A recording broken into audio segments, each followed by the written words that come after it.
compartir la Vamos palabra. a terminar el primer capítulo de la primera carta de Pablo a Timoteo. Amén. En el programa anterior habíamos leído Primera de Timoteo, capítulo 1, del 1 al 11, y ahora terminamos ese capítulo, ¿sí? Del 1 al 11. Del 1 al 11 fue el programa anterior. Y del 12 al 20 lo leemos ahora para terminar el capítulo 1 de la primera carta de Pablo a Timoteo. Como toda la palabra de Dios es útil, dice la Escritura, así que toda la por palabra Dios. Es inspirada por Dios y es útil para enseñar, redarguir, corregir, instruir en justicia, a fin de que todo hombre esté enteramente preparado, sea perfecto y enteramente preparado para toda buena obra. Así nos perfecciona el Señor, nos limpia, nos santifica con su palabra. Por eso vamos a leer la palabra y dice así. Amén. Primera de Timoteo, capítulo 1, verso 12 al 20. Doy gracias al que me fortaleció, a Cristo Jesús nuestro Señor, porque me tuvo por fiel, poniéndome en el ministerio. Habiendo yo sido antes blasfemo, perseguidor e injuriador, mas fui recibido a misericordia, porque lo hice por ignorancia, en incredulidad. Pero la gracia de nuestro Señor fue más abundante con la fe y el amor que es en Cristo Jesús. Palabra fiel y digna de ser recibida por todos, que Cristo Jesús vino al mundo para salvar a los pecadores, de los cuales yo soy el primero. Por esto fui recibido a misericordia, para que Jesucristo mostrase en mí, el primero, toda su clemencia, para ejemplo de los que habrían de creer en él para vida eterna. Por tanto, al Rey de los siglos, inmortal, invisible, al único y sabio Dios, sea honor y gloria por los siglos de los siglos. Amén. Este mandamiento, hijo Timoteo, te encargo, para que conforme a las profecías que se hicieron antes en cuanto a ti, milites por ellas la buena milicia, manteniendo la fe y buena conciencia, desechando la cual naufragaron en cuanto a la fe algunos, de los cuales son Himeneo y Alejandro, a quienes entregué a Satanás para que aprendan a no blasfemar. ¡Qué tremendo! Los entregó a Satanás. ¿Qué tal estos muchachos? Así nomás, ¿eh? Pablo lo entregó a Satanás. Así esto no molestan más. Esto no tienen solución, dijo. No quieren saber nada con Cristo. ¿Y quién dijo que no, no? Muchos así dicen, que, ay, no. Devolvéselo a su dueño. Che, Satanás, ahí tenés los tuyos. Toma, te los devuelvo. Te los mando con el delivery. Qué tremendo. Bueno, gloria a Dios. No, ¿quién dijo que no hay que juzgar y no reprender? Claro, eso es un juicio que hizo sobre ¿Sí? Himeneo y Alejandro. Exactamente. ¿Sí? Ahora cuando lleguemos al versículo lo vamos a leer más detallado para sacarle más el jugo como a la naranja, a la palabra del Señor. Sí, que nos hace bien. Que nos hace bien todo. Gloria consumirla todo. Bueno, entonces, primera carta de Pablo a Timoteo, su compañero de trabajo, de servicio, de evangelismo, de obra misionera, de fundar congregaciones, de preparar ministros, pastores, edificar a los hermanos. Timoteo estuvo mucho tiempo, no todo, pero mucho tiempo con el apóstol Pablo. Instruido en el evangelio para el servicio por el apóstol Pablo. Amén. Preparado y ya puesto a trabajar en muchas cosas, Timoteo sigue adelante y Pablo le escribe, porque como no están juntos, le escribe la carta. Una de las cosas que habíamos leído del programa anterior es que había que arreglar un problema, que era que muchos habían empezado a enseñar una doctrina que no era la del Evangelio del Señor Jesús, una doctrina distinta, diferente, que no tiene nada que ver con la verdad. Entonces, le había dicho que corrigiera eso, que no se puede predicar el Evangelio basado en mentiras, en inventos, en ideas humanas, en cosas sacadas del mundo. Bueno, y todo eso tenía que ser desechado porque si no, dice, no tenemos un corazón limpio, no tenemos una buena conciencia hacia Dios, es decir, no lo conocemos bien, y la fe que pensamos que estamos practicando realmente no es una fe, sino que es una fe fingida, pero no se tiene el fruto de esa fe justamente, el fruto de la fe, porque la fe no es verdadera. Como cualquier cosa que no es verdadera, uno con un billete falso no va a ir muy lejos, ¿no? Podrá engañar a uno, pero No a todos. no a todos. Entonces no puede ir muy lejos. Y cualquier otra cosa falsa. Usted se compra una zapatilla de esas que son una de las mejores que te duran 3 años y no se rompen. Y hay algunas que son con el mismo dibujito, la marquita, pero son falsas. Te duran 7 meses. Sí. Como las remeras. Como las remeras. Porque son falsas. Remeras de marca, ¿cierto? Claro, la marca verdadera porque te dura. Dice. Sí, no, sí, es verdad. Yo cuando era madre no podía comprar esa zapatilla. Los compañeros la tenían y le duraba 2 años. Qué tremendo. Duraban, pero impresionante. Y yo me compraba la barata y no llegaba ni un año. Ya estaba deshilachada. Toda rota. Toda rota. Pero claro, también depende cómo lo usás. Claro, sí, por supuesto. Pero sí, igual duraban mucho. Las de marca, verdadera marca, que eran las reales, duraban. Son durables. Duraban, sí. Durables. Después empezaban a aparecer las falsas. Duraderas. Con el mismo dibujito, pero falsas. No eran las verdaderas. Bueno, entonces en el Evangelio no se puede tener una fe fingida. Se tiene que tener la fe verdadera. Por eso no se puede tener doctrina que no sea la que esté escrita en el Nuevo Testamento. De todo eso le habló Pablo en la primera parte de este capítulo. Explica por qué la ley había sido dada para los que finalmente, por el cual Dios va a juzgar sus vidas, porque justamente rechazaron al que sí cumplió la ley. O sea, la ley es, como lo explica Pablo acá, la ley, los mandamientos que están en el Antiguo Testamento son una evidencia de la perdición de los hombres, ¿sí? Es una prueba de la perdición. Pero la ley tiene que ver, si bien la gente no se salva por cumplir la ley, se salva por creer en Jesucristo. Cristo es el que cumple la ley, ¿sí? Cristo cumple la ley de Dios, muere en la cruz en lugar nuestro, por lo tanto puede salvar al que no cumple la ley. Y esos son los santos, los justos. Pero el que no es un pecador arrepentido y que se ha puesto bajo la sangre de Cristo para tener la vida eterna en el cielo, tiene un problema, porque la ley lo condena, conozca o no conozca la ley lo condena, y cuando muere, porque no quiere recibir a Cristo, se va a encontrar con que la ley lo sigue condenando, y aunque no es salvo por cumplir la ley, rechazó a aquel que sí cumplía la ley. O sea, se podía sacar de encima la maldición de la ley si hubiera creído en Jesucristo cuando estaba vivo, y no lo quiso. Entonces son cosas que Dios va a usar sí o sí, porque Él mismo lo dice en el juicio, para explicarle a los perdidos por qué. ¿Sí? Por eso Jesús dijo bien clarito, el que quiere, porque lo cuestionaban a Cristo, ¿no? Cuando estaba predicando, los enemigos de Cristo le decían, es tuya, no es de Dios, qué sé yo, le decían que hablaba por cuenta de Él. Entonces Jesús le responde y le dice, el que quiere hacer la voluntad de Dios,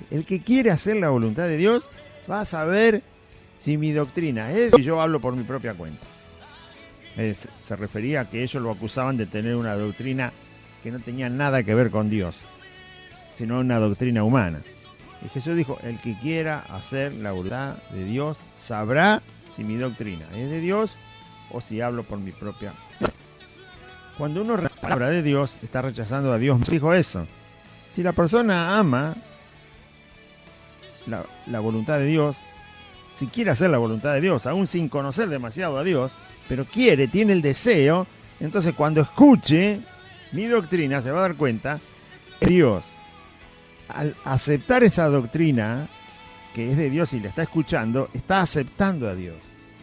Finalmente la persona termina reconociendo a Cristo como el Hijo de Dios y Salvador de su alma al escuchar el Evangelio.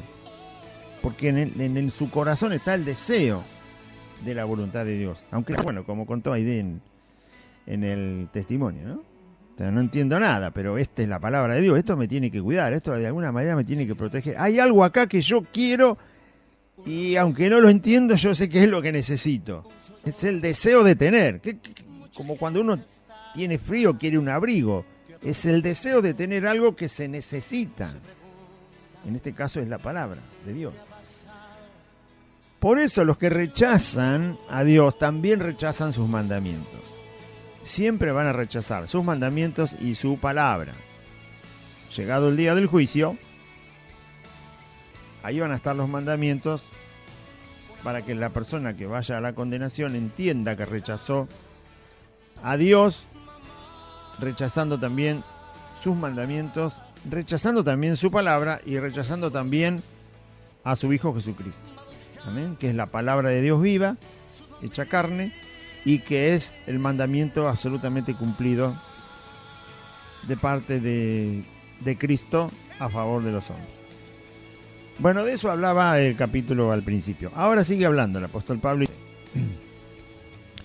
Doy gracias al que me fortaleció, porque habló en el versículo anterior, hablaba del glorioso evangelio, ¿sí? El evangelio de Cristo, ¿no? La obra de salvación, la obra de Jesús, toda la explicación en el Nuevo Testamento acerca de vino, qué hizo, qué enseñó, qué transmitió, qué reveló de Dios, la transformación de la persona en una criatura nueva, hecha para Dios, creada para Dios, para andar en las obras de Dios, en el amor de Dios, en la justicia de Dios. Bueno, todo eso es el evangelio, las promesas, las profecías, todo lo que enseña. Nuestra conducta, nuestro proceder, cómo corregir los errores, cómo perdonar, cómo arrepentirse, todo eso está. La paz con Dios, la salvación, cómo es que Cristo se pudo poner en nuestro lugar, la resurrección de su persona.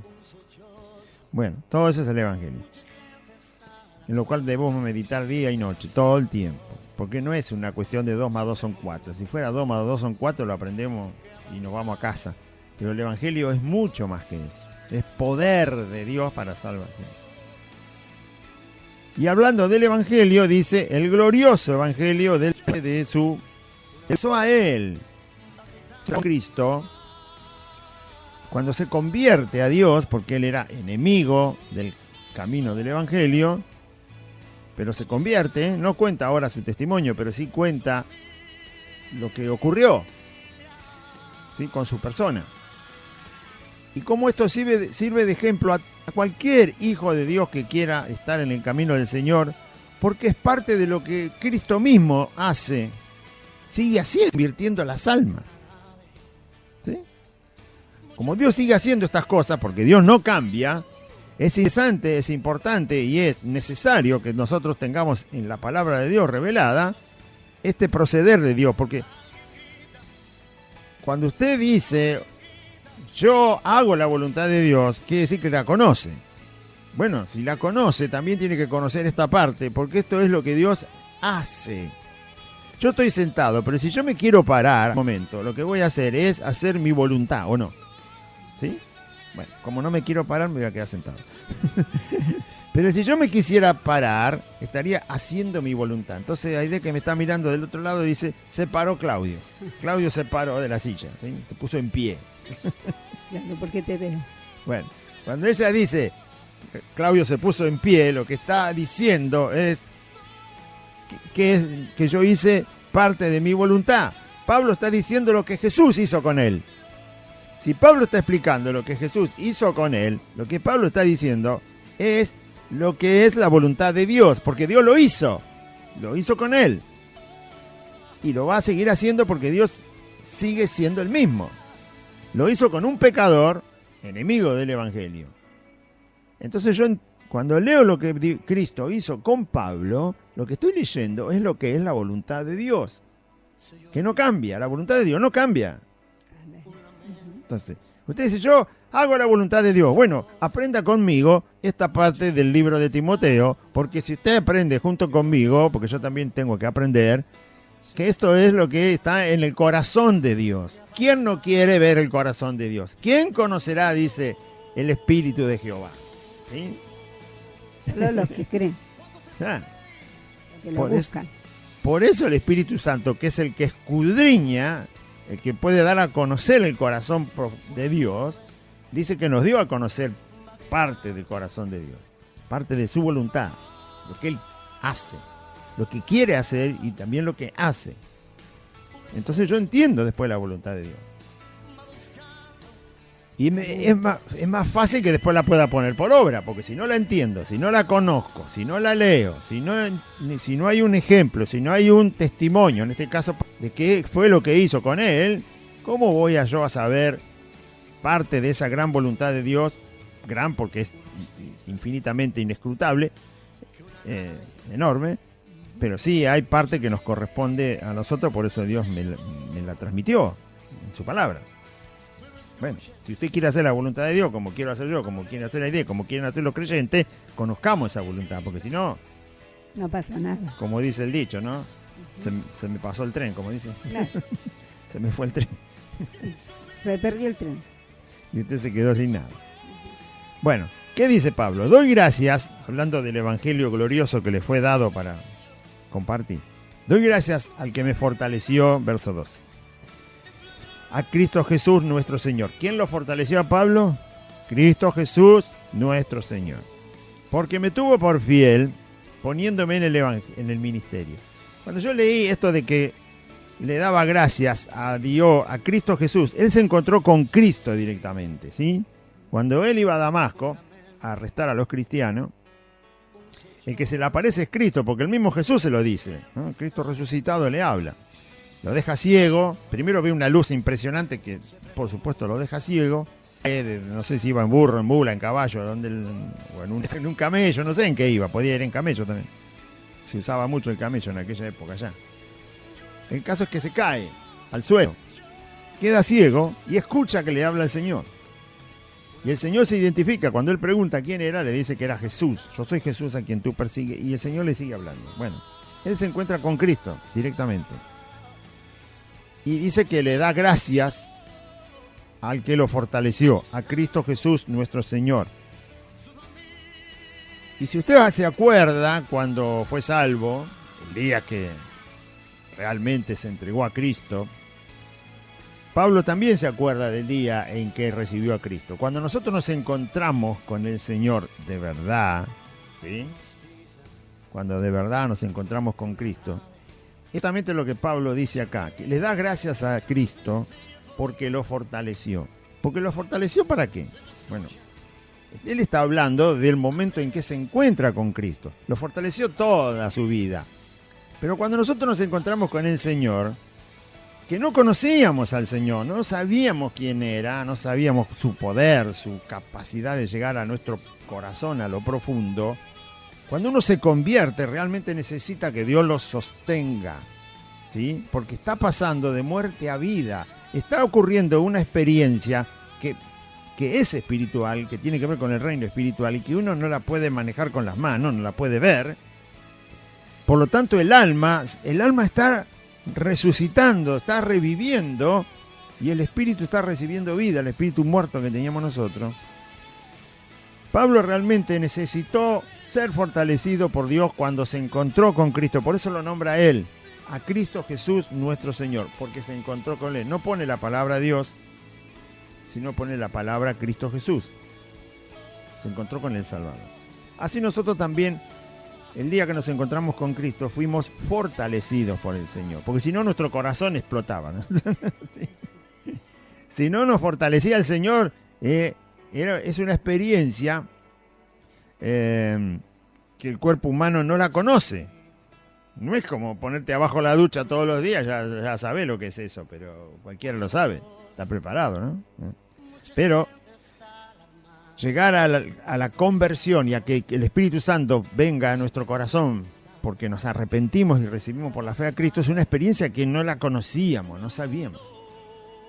Sería casi desmayarse cuando uno se convierte, si no fuera porque Dios fortalece nuestra vida. Y es verdad, doy gracias al que me fortaleció, a Cristo Jesús nuestro Señor. ¿Por qué? Porque me tuvo por fiel poniéndome en el ministerio. Cuando uno se convierte, lo que menos piensa es que va a poder estar en el camino de Cristo, ¿sí? Y servir a Cristo. Nos vemos tan débiles, pasando de pecadores perdidos, de un alma, de un espíritu muerto, a ser ahora un hijo de Dios, perdonado, santificado, hecho justicia en nuestra vida para delante de Dios. Y uno no piensa que puede servir a Cristo. No, piensa que no. Piensa que vaya a saber, tenemos que ser casi ángeles perfectos para empezar a servir a Cristo. Pero Pablo dice que él la experiencia que tuvo es que Cristo lo fortaleció, se convierte, lo sostiene Cristo, como a cualquier pecador que se arrepiente, y lo tuvo por fiel, lo tuvo como algo que se puede usar en las manos de Dios. ¿Qué cosa no se puede usar en las manos de Dios? Cualquier cosa. Pero cuando uno se encuentra con Dios no lo sabe, lo empieza a comprender después. Por eso Pablo lo cuenta. Porque si no, usted se piensa que usted es como dice en el mundo, lamentablemente, un cero a la izquierda. No, en la mano de Dios no hay un cero a la izquierda. Discúlpeme, pero en la mano de Dios, aunque no haya nada, Dios hace cosas. Aunque no haya nada. Dios toma la nada en sus manos, que no hay nada, y hace lo que quiere Él. Así que ningún ser humano, ningún pecador que se refugia bajo la obra de Cristo puede ser considerado como algo incapaz que Dios pueda usar. No, la Biblia dice que Dios escogió lo vil del mundo, lo menospreciado, refiriéndose a las personas. Es decir, si las personas consideran que otra persona no tiene ningún valor, como está pasando ahora, Dios dice que no es así. Es una mentira que algún ser humano no tenga ningún valor. Eso es una mentira, porque en las manos de Dios, rescatado por la obra de Cristo, allí está Dios dándole capacidad, dones y valor a la vida humana. La vida humana tiene valor en sí misma, ¿sí? Porque es humano y es imagen de Dios. Pero el mundo y el diablo ha contaminado tanto la mente y el pensamiento de las personas que se tiene esa idea de que el ser humano no llega a valer si no tiene estudio, altura, belleza, dones, fama, dinero, propiedades, ¿no? Elocuencia, si tiene todos los dientes. Te falta un diente y ya te ve, ya te dicen que pareces un cavernícola. Entonces juzga todo por eso. No es así. ¿Sí o no? Amén. No. Es así. Por eso Pablo explica, yo le doy gracias a Dios, porque Dios a mí me fortaleció cuando me encontró Cristo. Y encima me tuvo por fiel, como si yo soy un asesino de cristiano y Dios me termina poniendo al servicio de Él para llevar a la gente a convertirse en cristiano y encima fortalecer a los cristianos, enseñar a los cristianos. Es verdad lo que dice Pablo, así debemos entender nosotros nuestra vida cuando Dios llega. Es Dios el que hace posible, es el Dios el que toma la decisión. Él me tuvo por fiel. No es que Pablo le dijo, yo soy fiel, Señor, ¿eh? No. Fue Dios el que dijo, yo voy a hacer de esta persona una persona fiel. Y me va a servir, y va a llevar mi nombre, y va a predicar el Evangelio. Así es como debemos entendernos nosotros delante de Dios, porque no porque es la mejor manera, no, porque es la única. Porque es así. Es Dios que considera que le podemos servir, porque su mano va a estar constantemente en nosotros. Poniéndome en el ministerio, me tuvo por fiel poniéndome en el ministerio. Se refiere a llevar el Evangelio, a predicar el Evangelio, a enseñar la palabra del Señor, a enseñar a los hermanos a prepararse para ser buenos ministros, buenos discípulos de Cristo, llevar la Escritura, enseñar verdad, desechar todo lo que es engaño, estar preparado, tener los dones, usarlos, saberlos usar, ser edificantes, personas que edifiquen a otros, que animen, que fortalezcan, que corrijan, que enseñen, bueno, todo eso. Si eso no es ministerio, ¿qué es? Muy bien. ¿Qué? ¿Jugar a las damas, al ajedrez? ¿Qué? Eso es ministerio. Verso 13.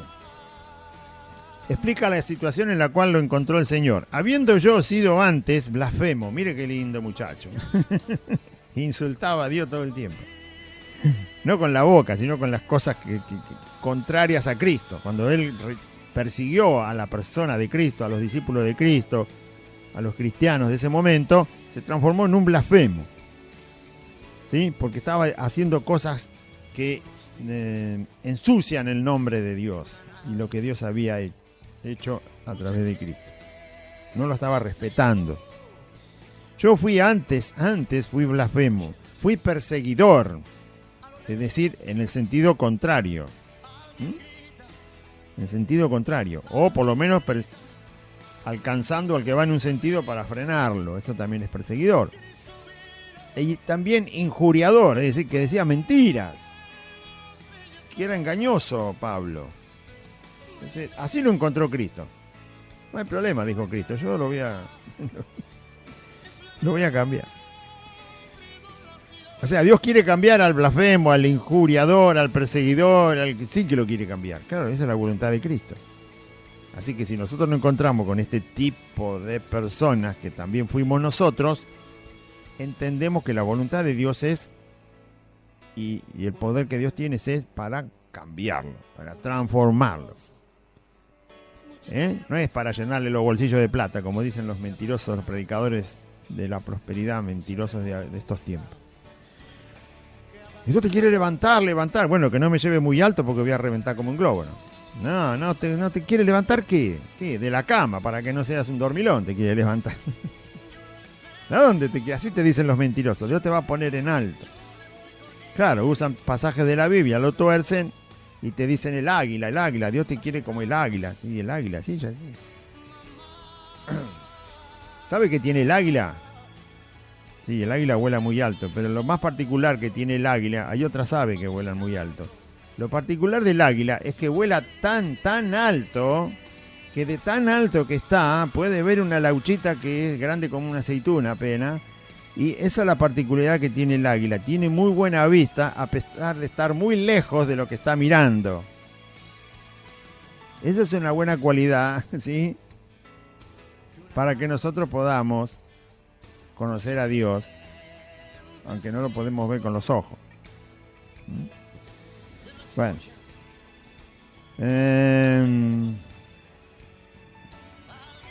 Dice, claro que vuela alto el águila. Alas como las águilas. Claro que sí. Pero el águila no vuela porque tiene ganas, ¿no? ¿Sabe por qué vuela? Porque está buscando comida. Es raro, porque el águila, si vuela más bajo, está más cerca de esas lauchitas que se quiere comer. Sin embargo, no, ella vuela alto para ver las lauchas. Vuela alto. ¿Por qué? Bueno, porque es un símbolo de que nosotros tenemos que estar apartados del mundo para poder ver mejor a Dios, para poder conocerlo mejor a Dios. Y para que nuestro alimento, nosotros podemos tener el alimento espiritual, aún con nuestra gran distancia que tenemos con Dios, en el sentido de que Él es Dios y nosotros hombres. Porque gracias a Cristo nos fue revelado Dios. Y gracias a su obra, y su sacrificio, y el rescate, y la palabra, y el Espíritu Santo. O sea, hay muchas cosas que copiar del águila. Pero esto te dicen, te va a poner allá en alto. Te quieren decir que vas a ser un rey, que vas a ser millonario, que te va a salir plata hasta por las orejas. Todas mentiras, ¿no? Y así lo atrapan y usted le da plata, ¿no? Y así los engañan, lamentablemente, a los pobres hermanos. Claro. Acá no, acá dice que Pablo era blasfemo, perseguidor e injuriador. Y Dios lo puso para el ministerio, para predicar, para enseñar, para redarguir, para preparar a los hermanos, para llamar a los incrédulos a la conversión, para abrir los ojos a la verdad, para que salgan de las tinieblas y de la idolatría, de los ídolos, del hablar con los muertos, de las tinieblas, de la brujería, de la magia negra, bueno, para eso lo puso. Que me vení para que te ponga en alto. Ay. Bueno, y eso dicen los predicadores mentirosos de ahora. Usan muchas de esas frases. Por eso hay que leer mucho la Biblia hasta que se nos peguen las palabras de la Biblia. Entonces no nos vamos a equivocar. Cuando usted aprendió la tabla del do, la maestra quería que usted aprendiera como un cantito. 2 por 1, 2, 2 por 2, 4, 2 por 4, 8. Me salté el 3, 2 por 3, 6, 2 por 4. Y usted aprendía con el cantito. Lo hacía así para que se le peguen las palabras y no se y lo aprenda. No, repita de vuelta. 2 por 1, 2, 2 por 2, 4, 2 por 3, 6, 2 por 4. ¿No? ¿Se le pegó o no se le pegó? Pero al principio era re difícil. ¿Qué me venís? 2, 1, 5, decíamos cualquier cosa. Hasta que se pegó. Y nos hacía escribir ahí en una forma de columna. 2 por 1 igual 2, 2 y abajo y así, y así, y así, y así. Y usted se la aprendía de bueno. Cuando llegaba a los números impares era un desastre, ¿no? El 3, el 7, el 9, Dios mío. Pero se aprendió.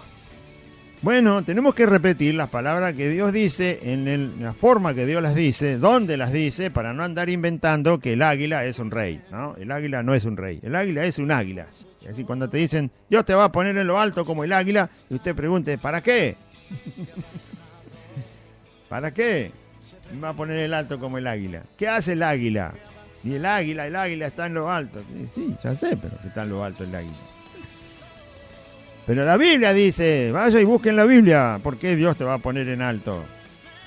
Te va a dar alas como las del águila. No me va a dar alas, está hablando de una metáfora, es una figura. Es decir, poder estar alto, ¿sí? Separado del mundo, porque el águila está muy separada del suelo, pero sí, esa es la forma en que busca su comida. Uno dice, pero ¿por qué no va caminando por el suelo el águila? ¿No es más fácil? Lo tiene ahí al picotazo, ¡pac! Porque caza pequeñas lauchas, caza pequeñas serpientes, o algunas grandes.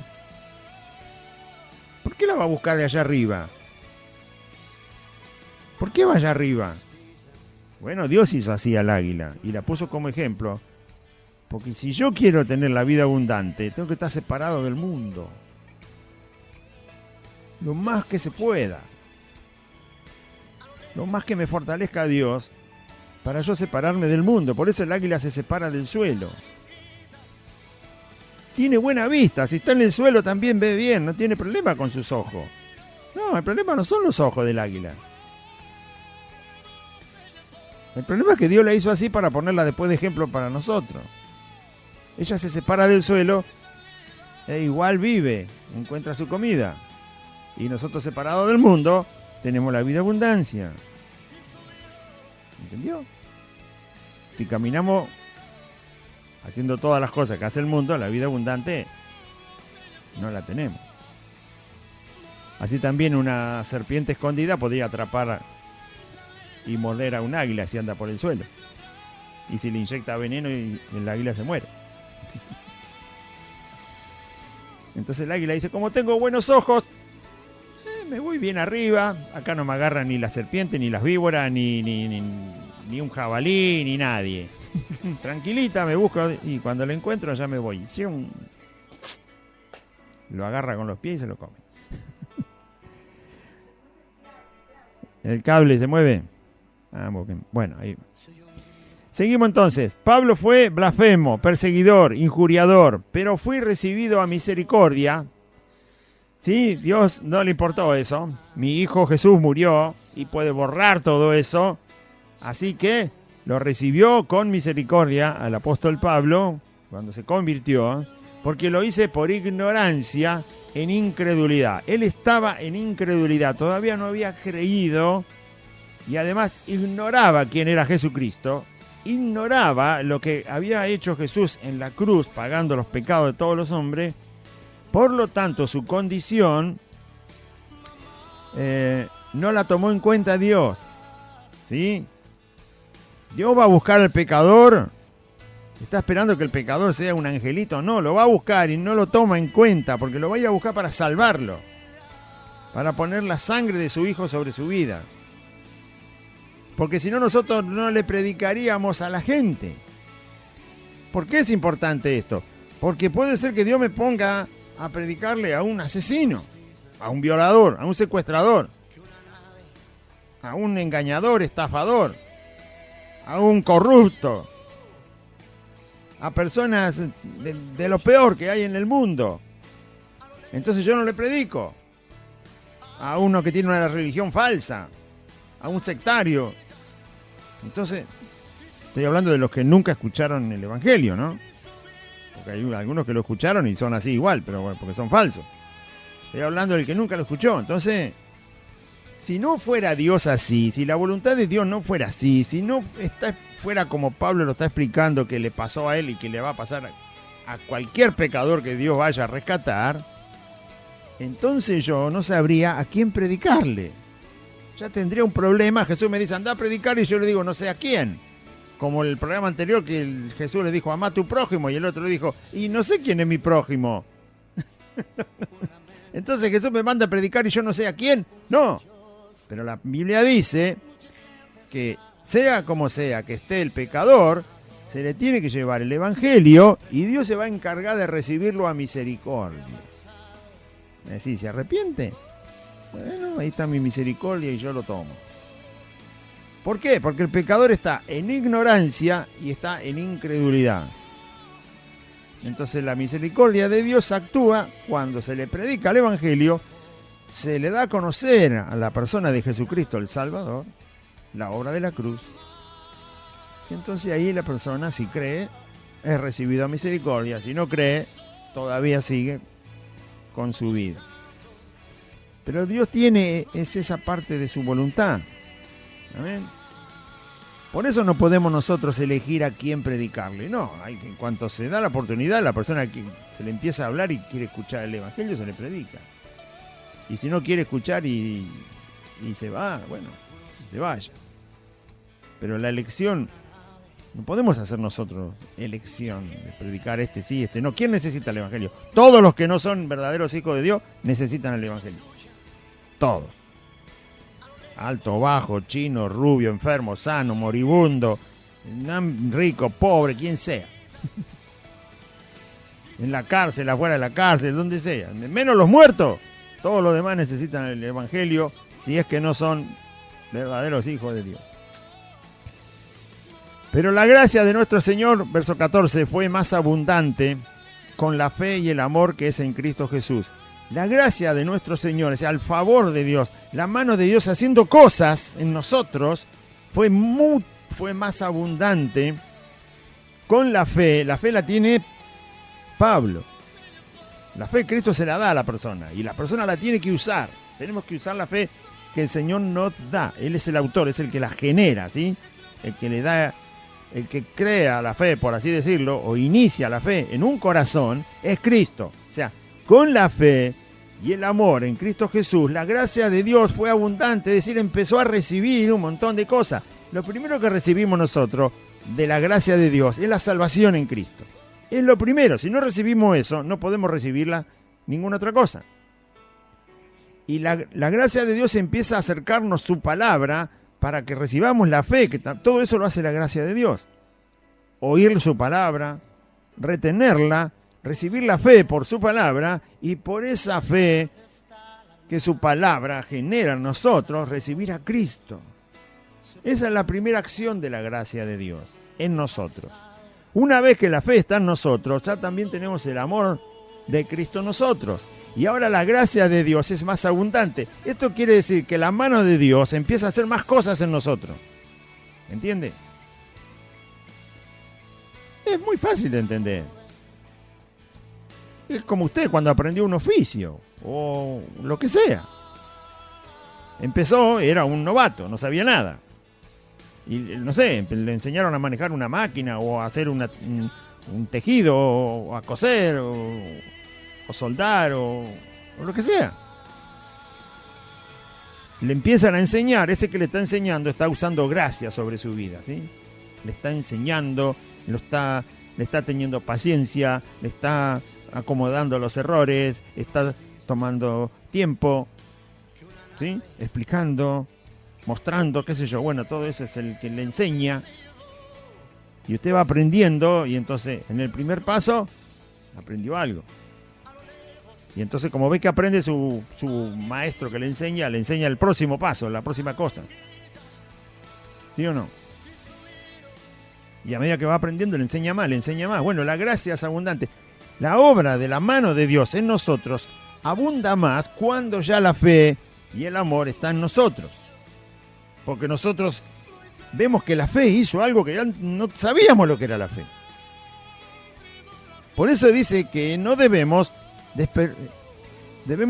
aprovechar la gracia de Dios para crecer, porque Dios va a dar más, así lo dice Cristo, al que tiene se le dará más, y al que no tiene, aún lo que piensa tener le será quitado, y al que más tiene, más se le va a demandar. Entonces hay una abundancia en la mano de Dios por su gracia que tiene para con los que son de Cristo, de seguir dando a sus hijos crecimiento, fortaleza, fe, valentía, coraje, discernimiento, sabiduría, dones, entendimiento, verdades que están en su palabra. Es una abundancia, es una cosa que no termina nunca. ¿Cómo se puede quedar quieto? Usted que es cristiano. No se conforme con nada. La mesa del Señor es una mesa que sobreabunda. Sobreabunda, sobreabunda, no termina. Nunca. Son cosas de arriba, dice Pablo. Son cosas que tiene Cristo. ¿Cómo no las vamos a pedir? ¿Cómo no las vamos a buscar? Tanto abundó la gracia de Dios cuando la fe y el amor de Cristo estuvo en Pablo, abundó más todavía la gracia. Quiere decir que Dios se puso a hacer un montón de cosas con Pablo.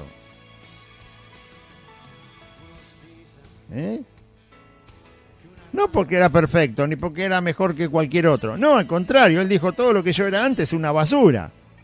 Lo puse en una bolsita y le prendí fuego. No, ahora lo que vale, lo que la gracia de Dios está haciendo conmigo. Entonces, la gracia de nuestro Señor fue más abundante. ¿Qué? ¿Acaso la gracia de Dios no es abundante? Sí, no, pero él se refiere a que fue más abundante en él, en ese ser humano que se llamaba Pablo. Cuando la gracia llegó a mi vida y llegó con la fe que Cristo me dio para creer en él y el amor de Cristo estuvo ya en mi vida, entonces lo que yo recibí de la gracia de Dios fue cada vez más y más. Abundó la gracia. Y la verdad es que Pablo recibió mucho de la gracia de Dios, porque recibió mucha revelación de la persona de Dios, de la persona de Cristo, del sacrificio, de lo que hizo Jesús allí en la cruz en favor de la humanidad. Recibió muchísimas cosas que nos cuesta mucho entender. No todo, pero hay cosas que son muy enraizadas, tienen una profundidad en la persona de Dios que, bueno, los teólogos se han pasado siglos escudriñando todo aquello que a Pablo le fue revelado para escribirlo. Quizás si Pablo estaba vivo le era sencillo a él, pero bueno, porque a él se le fue revelado de una manera sobrenatural por el mismo Cristo resucitado. Si él lo pudo escribir es porque obviamente lo entendía a la perfección. Como yo puedo escribir algo y es porque estoy transmitiendo algo que ya entiendo. Por eso lo puedo escribir. Pablo escribió porque lo entendía perfectamente. Bueno, esa es la abundancia. Y esa es la voluntad de Dios para todos sus hijos todavía. Y es la misma. Es que la gracia de Él abunde más en nosotros. Porque ya nos dio la fe y el amor de Cristo, dice acá. Verso 15. Palabra fiel y digna de ser recibida por todos. ¿Qué palabra? La que va a decir ahora, la que voy a leer. Palabra fiel y digna de ser recibida por todos. Esto significa que no es mentira. Una palabra fiel es una palabra que no es mentira, ¿sí? ¿Sabe eso? Bueno. Es decir, que lo que va a decir ahora tiene 2 puntos. Que Cristo Jesús vino al mundo para salvar a los pecadores, de los cuales yo soy el primero. Bueno, ese es un agregado que puso él, ¿no? Se posicionó como el peor de los pecadores. Pero la palabra fiel y digna de ser recibido por todos es que Cristo Jesús vino al mundo para salvar a los pecadores. Usted tiene que saber y yo tengo que saber que Cristo Jesús vino principalmente a salvar a los pecadores. ¿Sí? Hizo muchas otras cosas. Sanó enfermos, libertó a los oprimidos por el diablo, anunció las buenas nuevas. Pero su cuerpo, su persona, tenía que hacer algo, además de enseñar, sanar, resucitar muertos, liberar a los demoniados, hacer milagros, prodigios, maravillas, cosas impresionantes, ¿sí? Caminar arriba del agua, multiplicar panes, peces, darle órdenes al mar, al viento.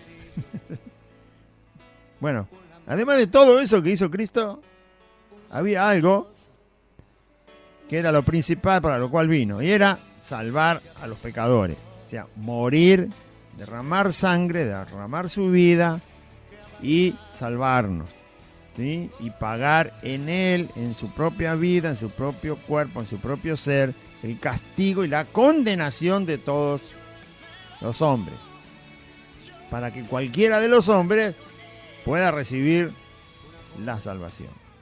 Entonces, eso era lo principal que Jesús vino a hacer. Lo demás también lo iba a hacer, pero si no hacía lo principal, todo lo demás iba a quedar como un simple recuerdo de esta gran persona maravillosa que estuvo entre nosotros, y no nos iba a salvar. No, tenía que salvarnos por sobre todas las cosas.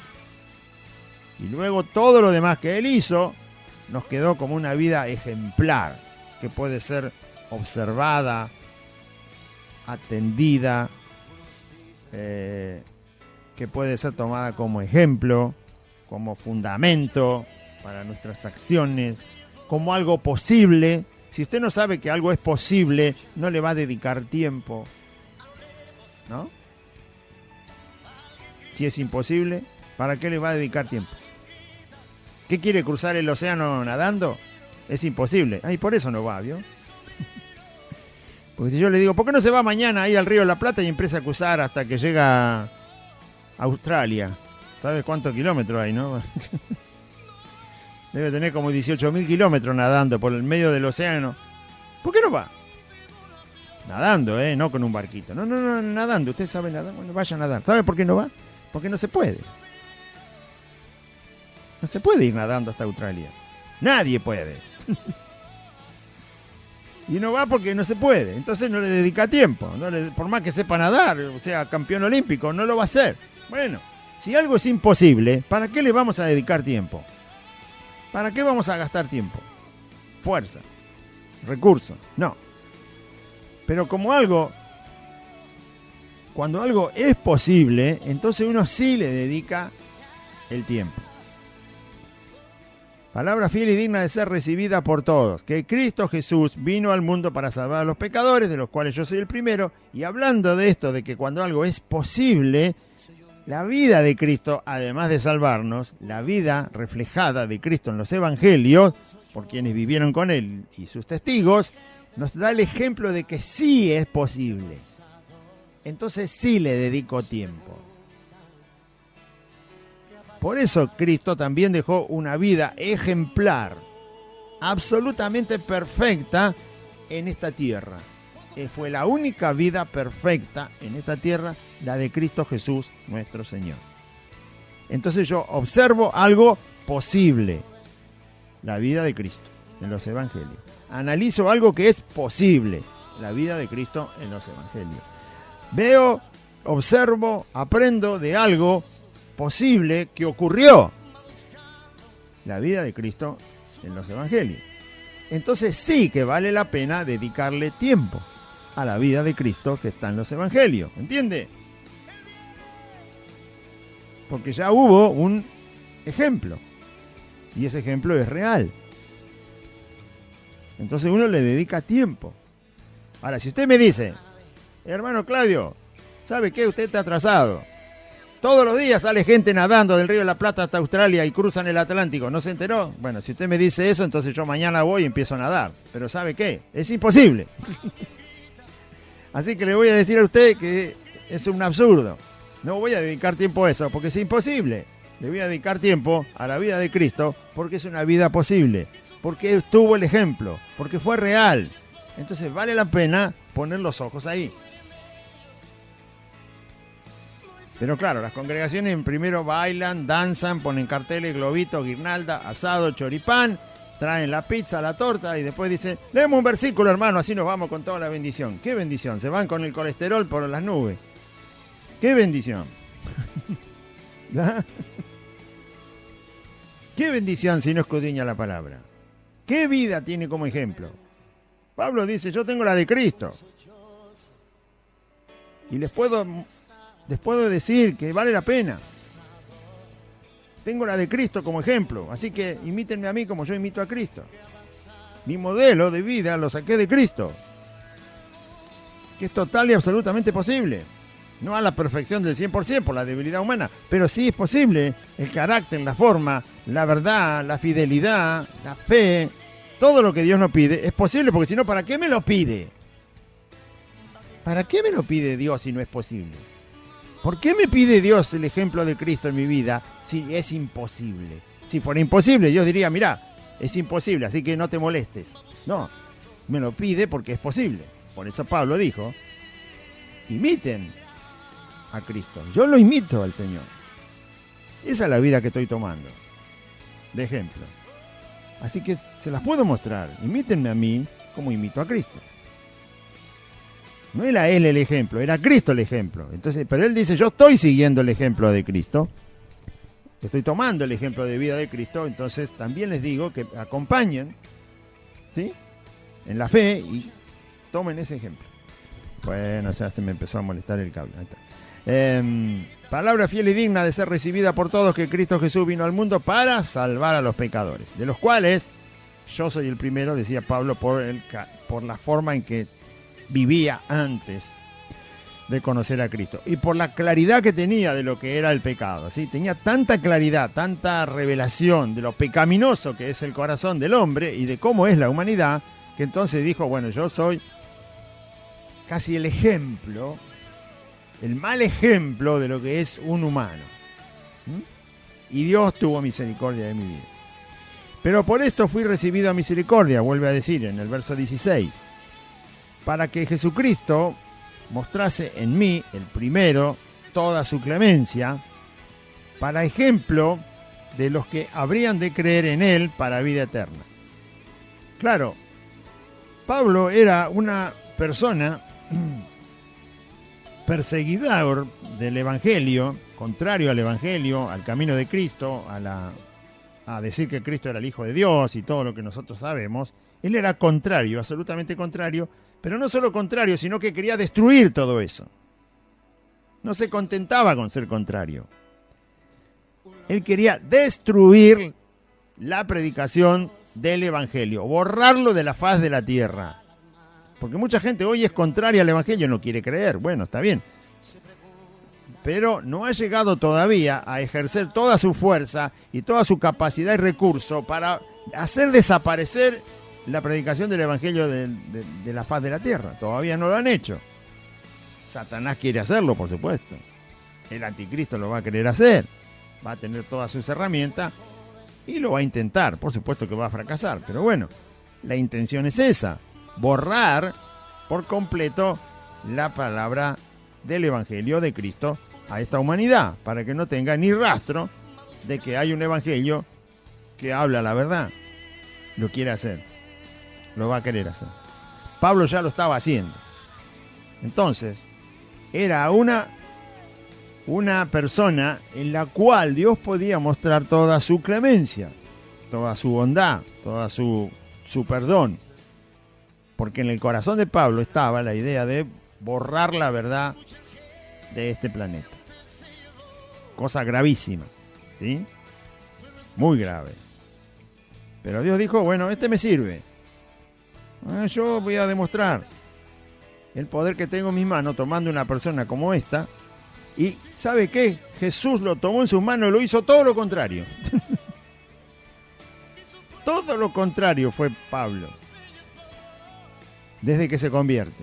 Por eso fui recibido a misericordia, dice, para que Jesucristo mostrase en mí, o sea, de esa manera, el primero, toda su clemencia, para ejemplo de los que habrían de creer en Él para vida eterna. Claro, Pablo quedó como un ejemplo de cuánto puede hacer Dios en la vida de una persona, que es la que quiere hacer desaparecer la verdad. Cuando digo verdad me refiero a la palabra del Señor y al Evangelio y la revelación de Cristo. Después que Pablo se convierte, Cristo lo transforma, lo empieza a formar, su gracia empieza a abundar en él, como dice, y los transforma en aquel que defiende hasta con la vida la verdad. Él con la vida quería destruir la verdad y pasó a ser alguien que con su vida defendió la verdad. Lo hizo de las tinieblas, hizo luz el Señor en la vida de Pablo. ¿Sí? Y de la mentira que había en un corazón, hizo verdad. Puso verdad en el corazón de Pablo y la defendió hasta perder la vida, porque murió decapitado por causa de llevar la palabra de Cristo. Eso es lo que Dios hace. Ahora, Dios quiere hacer lo mismo en nosotros. ¿Y qué le parece? No sé, le pregunto. Si Dios no cambió, cuanta cosa equivocada haya en nosotros, como lo estaba en la vida de Pablo, Dios la va a sacar para que nosotros en su lugar tengamos la verdad justa, pura, santa, perfecta, sin error en nuestro corazón. Y esa verdad hablar. Y ser capaces de tener, como dice el Señor, espíritu de poder que nos ha dado, de amor y dominio propio, para que esa verdad se quede ahí y así salga por nuestra boca para compartirla. Eso es lo que Dios quiere hacer. Por eso dije al principio, si quiere acompañarme en esta forma de entender que Dios no cambia su voluntad, si Dios lo hizo con uno, eso quiere decir que lo quiere hacer con todos. Más allá del don que le dio a Pablo de ser ministro, pastor, apóstol, hoy en día apóstol no necesitamos, pero sí pastores y sí maestros de la palabra del Señor, y sí aquellos que son evangelistas, que llevan el evangelio donde nunca estuvo. Entonces, pero quiere que conozca la misma verdad y quiere que deseche de mi corazón todo lo que era contrario a la verdad. ¿Sí? Lo que es contrario a la verdad, si yo lo dejo en mi corazón, eso va a querer destruir la verdad. O sea, por eso Dios dice que el corazón se tiene que limpiar, y lo decía ahí en el versículo 5, ¿no? Con una doctrina equivocada el corazón no se limpia. Con la doctrina de Cristo el corazón se limpia. Con la verdad de Cristo el corazón se limpia. ¿Sí? Se limpia, se limpia. La fe es genuina, es la verdadera, la que produce lo que el Señor quiere en nosotros. Y la conciencia es una conciencia buena. O sea, es un buen conocimiento de Dios. Es estar consciente de manera correcta de la persona de Dios, de la persona de Cristo. No es solo el conocimiento intelectual, no es solo teología. No. Es conocer persona. Y esta persona se llama Jesús.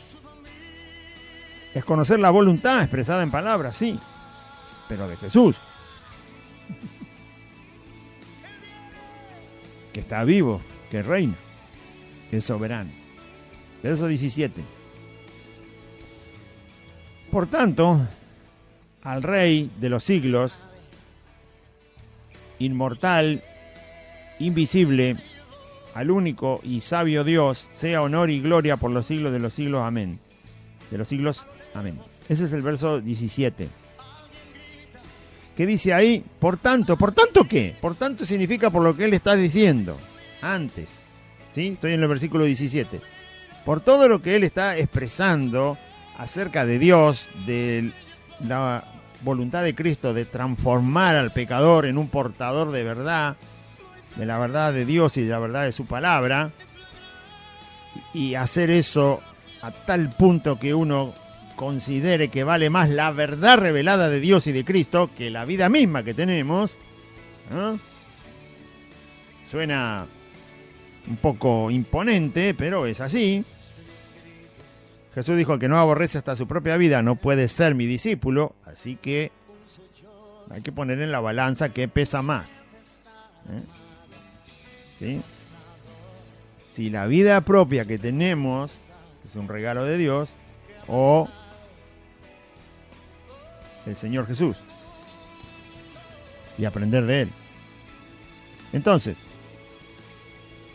por todo lo que Él había dicho antes, eso que nos hace conocer a Cristo, su bondad, su poder, la fe que nos dio, la gracia obrando en nosotros constantemente, la misericordia, la clemencia, la grandeza de Dios, todo eso merece lo que Él dice. Por tanto, al Rey de los siglos, el Señor, a Él que es un Rey inmortal, es decir, no perece, Dios tiene la vida, Él es la vida, Él es el Rey invisible, dice Pablo, Él es el Rey único, es decir, no hay otro como Él, no hay alguien comparable a Él, Él es el Rey sabio, ¿sí? Él es Dios. A Él sea el honor, es decir, a Él hay que exaltar, de Él hay que hablar, de Él hay que enseñar, de Él hay que tomar ejemplo, a Él hay que someterse, a Cristo Jesús, nuestro Señor y Salvador, a Él, el honor es a Él, la iglesia se tiene que reunir por causa de Él y debe honrarlo a Él, a Cristo. ¿Sabe por qué lloran? Estos ministerios falsos que ahora no pueden abrir la puerta y llenar la silla, porque no se reunían en nombre de Cristo. Por eso lloran, porque no se reunían en el nombre de Cristo, se reunían en el nombre de ellos mismos, se reunían en el nombre de las multitudes, se reunían en el nombre del poder numérico de una congregación, se reunían en el nombre del lugar físico que tenían. ¿Por qué voy a llorar yo por algo que no perdí? ¿Usted llora por algo que no perdió? Le pregunto. ¿Por qué se lamenta de algo que no perdió? No, la gente se aflige cuando pierde algo, no cuando lo tiene. Es una cosa absurda lamentarse por algo que uno nunca perdió. Pero usted los escucha a estos sinvergüenzas de apóstoles, profetas, falsos predicadores, falsos ministros falsos del Evangelio, están con una cara que ay, esto se va a terminar, quédese tranquilito hermano que ya vamos a estar reuniditos, quédese que están ahí como chicos que se le cayeron los caramelos en el arroyo, ¿no? Se les nota que perdieron algo, sí, se les nota porque están con una cara, con un lamento. Y encima, para no perder la costumbre, dicen, aprovechen y mándenos a la caja del banco que tenemos la cuenta de la iglesia. Los fondos, el dinero. ¿Por qué está? No se puede usted lamentar. Usted tiene 10.000 pesos en el bolsillo. Si sale a la calle y los pierde, entonces se va a afligir. Pero si usted sale a la calle con los 10.000 pesos y vuelve a su casa y tiene los 10.000 pesos en el bolsillo, ¿de qué se va a estar afligiendo? ¿Me quiere decir? No se puede afligir. Tiene que estar alegre porque no los perdió. Porque salió, volvió y no tuvo ningún inconveniente. Porque no lo perdió. ¿Por qué se lamentan? ¿Por qué se entristecen estos que tienen las grandes congregaciones? Vacías y cerradas porque les está prohibido congregarse. Porque perdieron algo. El verdadero Hijo de Dios no está lamentado por eso. Porque la iglesia se reúne por causa de Cristo.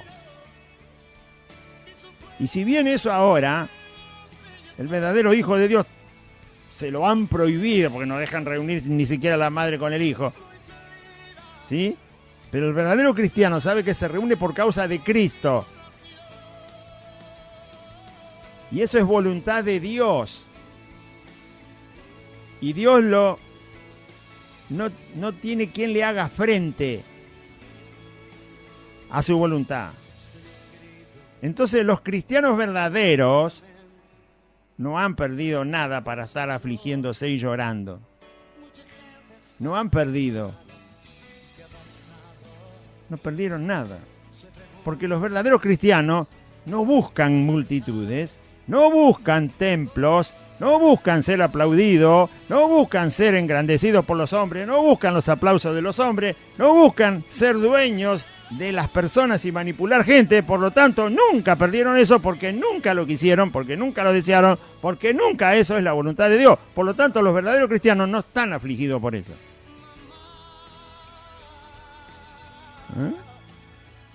Los verdaderos cristianos se quieren reunir porque, como dice el Salmo 133, qué bueno es habitar los hermanos juntos en armonía, porque Dios es lo importante ahí y envía bendición y vida eterna. Y porque cuando el verdadero cristiano está reunido, Jesús dice, ¿saben qué? Yo también estoy ahí. Porque es por mí que están reunidos. Estoy junto con ustedes. Lo único que extrañamos los verdaderos hijos del Señor en este momento que no nos dejan reunir es la comunión con los hermanos y el verdadero Cristo. Solo eso. Es una comunión que solo ocurre en ese momento porque estamos los hermanos juntos y en armonía. Pero extrañamos algo que Dios dice que está ahí. No extrañamos ni la multitud, ni el templo, ni los aplausos, ni la alfombra roja, ni la fama, ni el estar arriba en la plataforma, ni ser aplaudido, ni las orquestas, ni las guirnaldas, ni los asados. No extrañamos nada de eso porque nunca nos hemos reunido para eso. Amén. Si no le alcanza el versículo, se lo leo de vuelta. Por tanto, al rey, ¿a quién? ¿Yo soy rey? No. ¿Usted es rey? No. Ah, bueno. ¿El pastor es rey? No. ¿La congregación es rey? No. ¿Los ladrillos son rey? No. ¿El reconocimiento del ministerio de la Fundación Cristiana Evangélica Protestante de la Argentina es rey? No. Ah. ¿Quién es rey? Jesucristo, el Señor. Por lo tanto, al Rey de los siglos, inmortal. ¿Usted es inmortal? No. Bueno, no voy a empezar otra vez con la lista, ¿no? ¿Yo soy inmortal? No. Se refiere a Cristo. Al Rey de los siglos, inmortal, invisible, al único y sabio Dios, a Él sea el honor y la gloria por los siglos de los siglos. Amén. ¿Sabe qué? Aunque el diablo quiera mantener cerradas todas las iglesias de todo el mundo durante todo el tiempo, al Rey de los siglos, inmortal, invisible, al único y sabio Dios, el honor va a seguir siendo de Él y la gloria va a seguir siendo de Él. Amén. Aunque mate a todos los verdaderos cristianos, el diablo, la gloria va a seguir siendo de Dios. No va a poder hacer nada. Lo bueno de esto es que los falsos predicadores no pueden predicar. Eso es lo bueno. Eso es lo bueno. Que los falsos predicadores fueron humillados. Iglesias cerradas, sillas vacías. Ya no los aplauden. Aunque lamentablemente las ovejas de esos lugares los tienen como ídolo en su corazón todavía. Pero a la vista están humillados. Dios los humilló. Cristo los humilló. Este mandamiento, hijo Timoteo, verso 18, que también decía anteriormente, todo esto se lo da en forma de mandato de parte de Cristo, el Señor, ¿sí? Este mandamiento, hijo Timoteo, te encargo. ¿Para qué? Para que se cumpla en tu vida lo que el Señor ya te dijo. Que ibas a llevar el Evangelio, que ibas a anunciar la palabra del Señor, que ibas a enseñar a los perdidos a correr a la gracia de Cristo. Todo eso ya se te dijo, así que estos mandamientos que te doy son también para que todo esto se cumpla en tu vida. Este mandamiento, hijo Timoteo, te encargo para que conforme, de acuerdo a lo que Dios, las profecías, te dijo acerca de tu vida, milites por ella la buena milicia. Así, todo lo que los mandamientos del Señor nos dicen en su palabra, nos ayudan a caminar, a militar, a trabajar y estar en el camino del Señor. Más allá de que no seamos quizás ministros o evangelistas o maestros de la palabra, le ayuda a todo creyente a caminar, a seguir.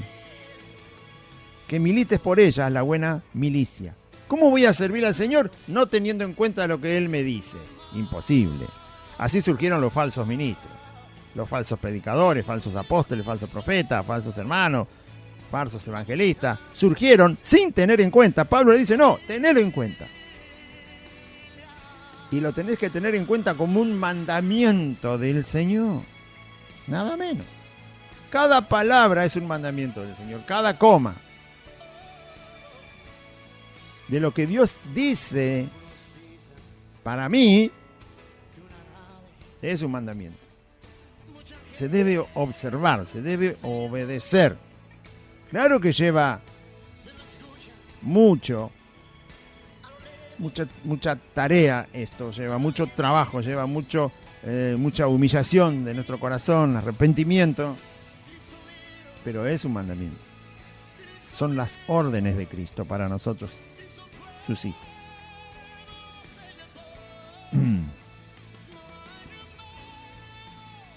Por ejemplo, hoy en día, ¿no? El famoso digo porque muchos lo conocen, versículo que Dios le dijo a Jeremías: Jeremías, clama a mí y yo te responderé, Jeremías, y te mostraré, Jeremías, cosas grandes y ocultas que tú no conoces, Jeremías.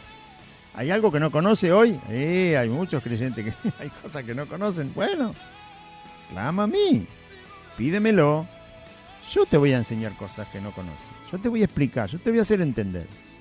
En tu corazón, en tu alma, en medio de la situación que puedas vivir cualquier día de tu vida, cosas que no conoces. Yo te voy a aclarar las cosas. Este mandamiento, hijo Timoteo, te encargo para que conforme a las profecías que se hicieron antes en cuanto a ti, milites por ellas la buena milicia, ¿sí? El buen camino en la fe en Cristo. Manteniendo la fe, ven, no así nomás, no. Verso 19, ¿manteniendo qué? La fe y la buena conciencia, cosas que ya había dicho antes, que solo se tienen si la doctrina es la del Evangelio de Cristo que ya está escrita, y no agregando doctrinas distintas. Mantén la fe y la buena conciencia, y mantén la fe y la buena conciencia, porque algunos desecharon la fe y la buena conciencia, dice, desechando la cual, se refiere a la fe y la buena conciencia, naufragaron en cuanto a la fe algunos. Específicamente se refiere a la buena conciencia. Si no mantenemos una buena conciencia, en cuanto a la fe, naufragamos, no sabemos para dónde vamos. ¿Sí? La conciencia tiene que ser buena en el sentido de que son las verdades de Dios las que tienen que guiar nuestra conciencia. Tenemos que entender bien, cabalmente, sin hablar locuras, lo que la palabra de Dios dice. Hacia dónde nos lleva Dios en nuestra conciencia. Cuando uno conoce a Cristo, entonces tenemos la buena conciencia. ¿Sí? Desechando la buena conciencia, algunos naufragaron en cuanto a la fe. Es decir, ya no tienen la fe, se desviaron de la fe. Tienen una fe, sí, pero fingida. No es fe, es una cosa falsa que parece ser fe. ¿Quiénes son estos que naufragaron de la fe? Te voy a nombrar algunos, dice Pablo, porque los conocía. Timoteo me refiero, conocía a estas personas. Y Pablo le dice, estos ya se fueron de la fe. Van a aparecer, pero no son. Himeneo y Alejandro, dice. De los cuales son Himeneo y Alejandro, que naufragaron de la fe. A quienes entregué a Satanás para que aprendan a no blasfemar. Y ahí termina el capítulo 1. Amén. Esta gente Pablo ya no la consideraba hermanos en Cristo. O sea, los entregué a Satanás significa no son de Cristo, ¿sí? Y ahí se van a quedar porque yo ya entendí que no son de Cristo. Vamos a orar. Diga así conmigo. Padre Celestial, en este día escuché tu palabra y yo confieso que Jesucristo es el Señor. Y creo en mi corazón que Dios lo levantó de los muertos. Señor Jesús, te acepto en mi corazón como mi único Salvador y mi único Señor. Te agradezco por perdonar todos mis pecados. Límpiame, Señor, de toda maldad. Dame tu Espíritu Santo. Perdona todos mis pecados. Y anota mi nombre, Señor, en el libro de la vida. Te doy gracias por ser mi Salvador. Renuncio a Satanás, a los demonios, al mundo, al pecado, a la voluntad de mi carne y a la muerte y a la enfermedad. Te doy gracias, Señor, en el nombre de Jesús. Amén. Y amén. Muy bien, audiencia, recuerde los números de teléfono 11 51 42 0674 11 51 32 51 80 y 11 60 23 61 67. La página de internet es radiolabuenasemilla.com. El Instagram, que lo inauguramos hoy, Buenas Nuevas AM 1380. Y bueno, próximamente vamos a reiterar la reunión cuando tengamos noticia de que las autoridades, y creo que ya es pronto, gracias al Señor, podamos estar reunidos, sí, porque en grandes grupos no lo van a permitir, pero sabemos que en pequeños grupos sí. Que la gracia de Dios esté con todos ustedes, que Dios les bendiga y confíe en Jesucristo siempre.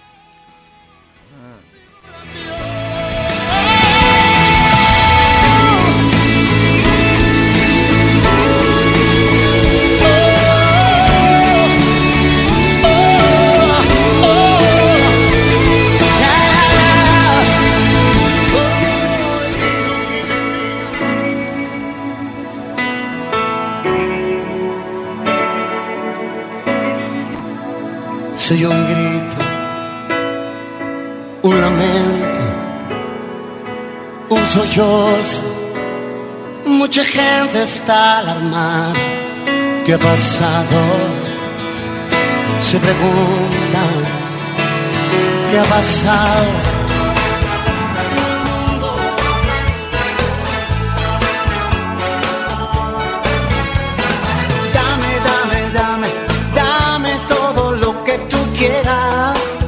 Hasta aquí compartimos Buenas Nuevas, un programa evangelístico, dinámico, reflexivo, pensado en usted y hecho con amor. Buenas Nuevas, creado y conducido por Aide y Claudio.